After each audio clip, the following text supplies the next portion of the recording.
Hello friends, வணக்கம். இப்போ பாருங்கள், மாங்காய் வச்சு ஒரு மாங்காய் சாதம் செய்யலாம். இந்த மாங்காவை வந்து இந்த மாதிரி துருவி வச்சுக்குங்க.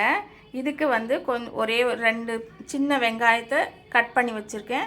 கொஞ்சம் வந்து கருவேப்பிலை, பச்சை மிளகாய், பூண்டு கொஞ்சம். நெக்ஸ்ட்டு வந்து இதில் வந்து உளுந்து, கடலைப்பருப்பு, அதுக்கப்புறம் வேர்க்கடலை, இது எல்லாமே எடுத்து வச்சுக்கோங்க.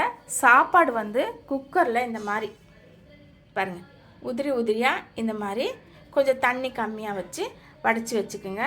இப்போ எப்படி தாளிக்கலான்னு பாருங்கள். இதுதான் நான் தயாரிக்கிற மால்ட்டு, அம்சா ஏபிசி மால்ட்டுன்னு சொல்லிட்டு. இதோட ரேட் வந்து 1/4 கிலோ 280 ருபீஸு. இது பிம்பிள்ஸ்க்காக வந்து நான் தயாரிச்சுட்டு இருக்கேன். இது 5 வகையான ஹர்ப்ஸ் போட்டு தயாரிக்கிறேன். இதோட ரேட் வந்து 60 ருபீஸ் ஒன்லி.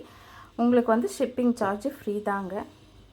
இல்லை, எண்ணெய் கொஞ்சம் தாராளமாக ஊற்றி கடுகு போடுங்க. கடுகு பொரிஞ்ச உடனே இந்த கடலைப்பருப்பு, வேர்க்கடலை, உளுத்தம்பருப்பு இது எல்லாருமே போட்டு கொஞ்சம் செவறப்போ நல்லா அப்படியே கொஞ்சம் வதக்குங்க. நல்லா வரப்பட்டோடனே கொஞ்சம் கருவேப்பிலை சேர்த்துக்கலாம். இப்போது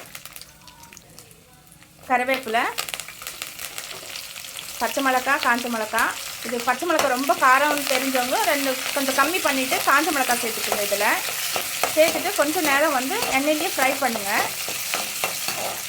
பாருங்கள், இந்த கடலைப்பருப்பு, உளுத்தம்பருப்பெல்லாம் ஓரளவுக்கு ப்ரௌன் ஆகிடுச்சு. இந்த சமயத்தில் வந்து வெங்காயம் சேர்த்துக்குங்க. வெங்காயம் சேர்த்து கொஞ்சம் வதக்கிக்குங்க.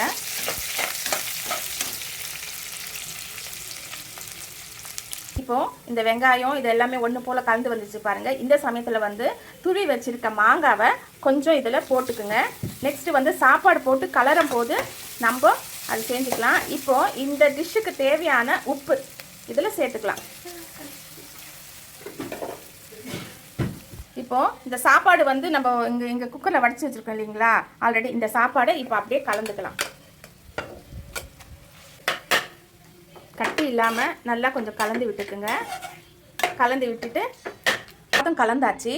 இப்போ இறக்கிறதுக்கு முன்னே ஸ்டவ் ஆஃப் பண்ணிவிட்டு மீதி இருக்கிற துருனை மாங்காய், நெக்ஸ்ட் வந்து கொத்தமல்லி இதெல்லாம் போட்டுட்டு ஒரு 4 கலந்து அந்த கரண்டியில் அப்படியே கலக்குங்க. கலந்துட்டு அதுக்கப்புறம் வந்து இறக்கிட்டாக்கா சூப்பரான மாங்காய் சாதம் ரெடி ஆகிடுங்க. நல்லாயிருக்கும் சாப்பிட்றதுக்கு. இது காலையில் டிஃபனுக்கு சாப்பிட்லாம், குழந்தைங்களுக்கு வந்து மத்தியானம் லஞ்சுக்கும் கட்டி கொடுக்கலாம். சூப்பராக இருக்கும். ட்ரை பண்ணி பாருங்களேன்.